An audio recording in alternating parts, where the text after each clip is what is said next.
I'm Pattie, and I am so excited because I just launched my own party planning business. Yeah, oh yeah, oh yeah. Welcome to Parties by Pattie. Oh, it's nice, but I feel like I need like a tagline or a motto or something. Oh, Parties by Pattie, your one-stop shop for sensational celebrations.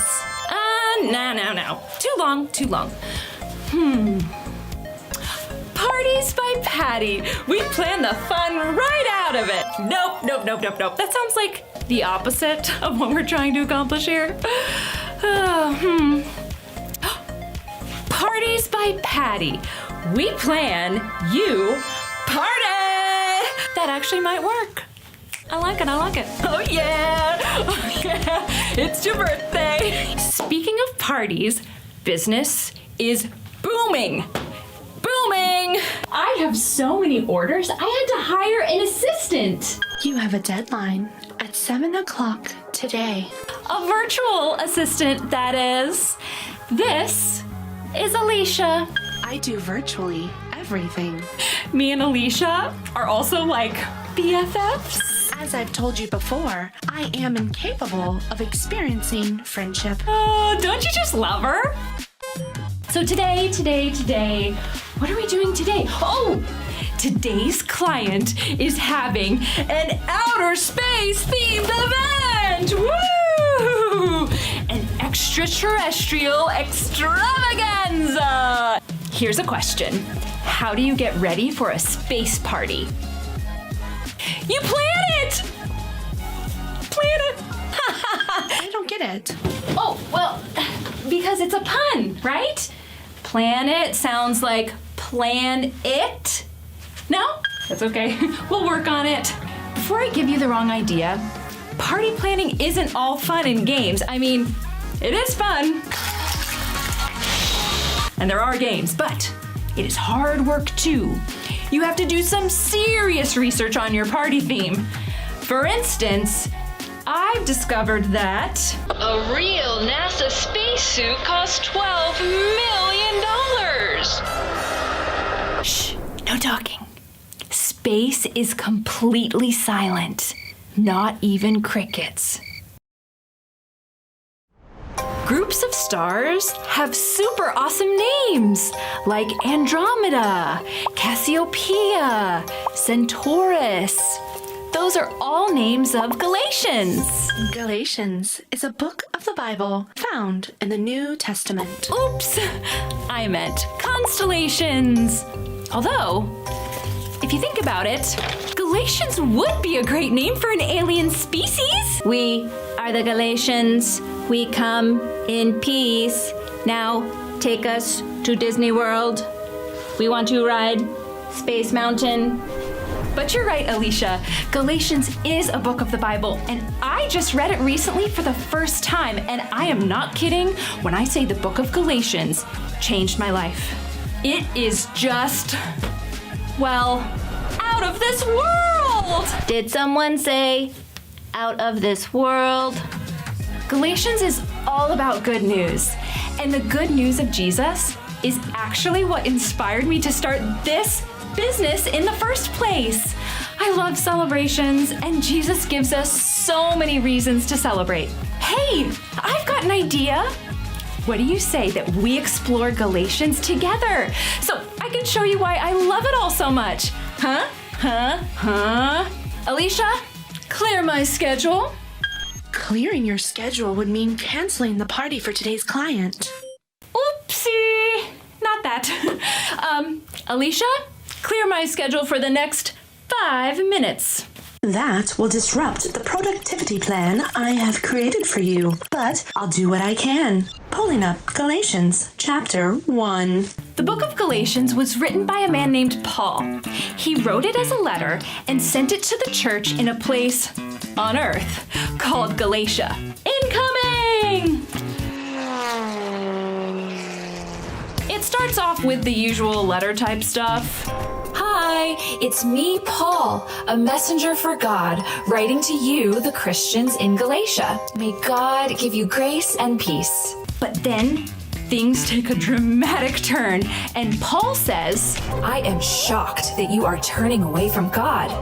You are following a different way that pretends to be the good news, but is not the good news at all. You are being fooled. Whoa, can you believe that? The people in Galatia were confused about what to believe. It's a good thing that Paul wrote them this letter to help them sort it out. Now, Paul probably knew what the Galatians were going to think when they got his letter. Hey, Paul, who do you think that you are? And why should we listen to you? I know they're not really aliens, but we're gonna go with it. Good questions, Galatians!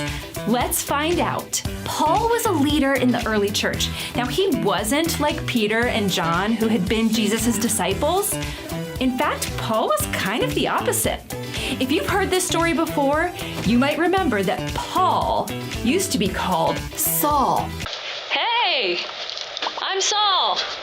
Saul came from a well-respected Jewish family. He followed all the rules, and Saul hated Jesus and his followers. In fact, Saul worked hard to have all the Christians killed or thrown in prison. You see, the good news of Jesus was spreading at light speed. Prepare for warp speed, Scotty. And all over, people were believing in Jesus, and new churches were popping up all over the place.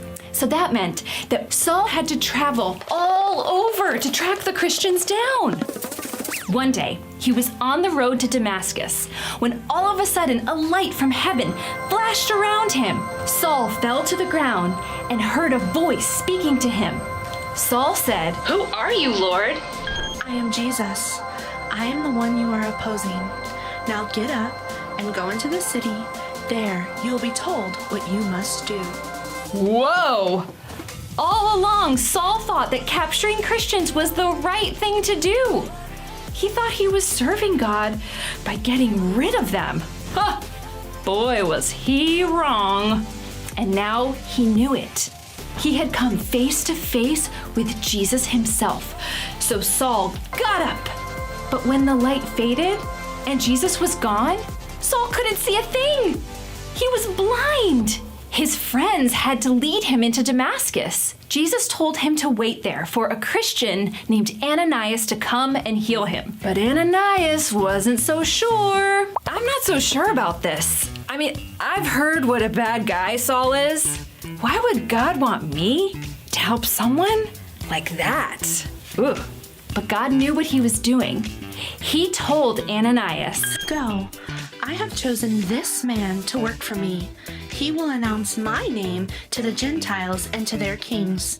He will also announce my name to the people of Israel. Acts 9:15. Isn't that amazing? God had chosen Bad News Saul to be the one to bring the good news to the Gentiles. That means people who aren't Jewish, like the Romans and the Greeks, and to the Jewish people of Israel. God had big plans for Saul. So Ananias went, and Saul was healed.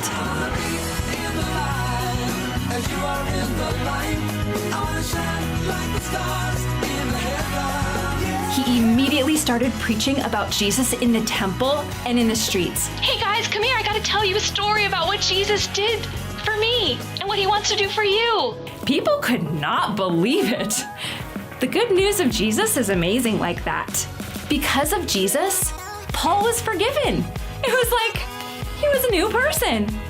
He knew he was loved by God, and God had a special plan for him. And all that good news is true for us too. After meeting Jesus, everything about Saul changed, even his name. He started using his Greek name, Paul, when he went to share the good news with the Greeks. He went to places where people had never heard of Jesus, like the Milky Way. So good. Just kidding. Paul didn't go to the Milky Way or this Milky Way, but he did go to Galatia. So, That's why Paul was able to bring the good news to the Galatians and help them understand what's true. Because Jesus showed him what was true, and God chose him to be a messenger for Jesus. The proof is in the way God changed his life. And the letters that he wrote, like Galatians, became 13 books in the Bible. 13 books! If you think about it, Paul is still sharing the good news about Jesus with us. It just goes to show the good news is out of this world. And that's not even the end of the book. The good news keeps going. So It's time to resume the party planning. she's so good. Thanks for keeping me on track, Alicia. But hey, what do you say that you and me, we keep exploring Galatians together? It'll be a Galatians celebration. Celebration added to calendar. Speaking of celebrations, I've got an outer space party to plan, so I will see you next time. Or rather, I'll see you, Vader. Get it? Get it? Like Darth Vader, right? Luke.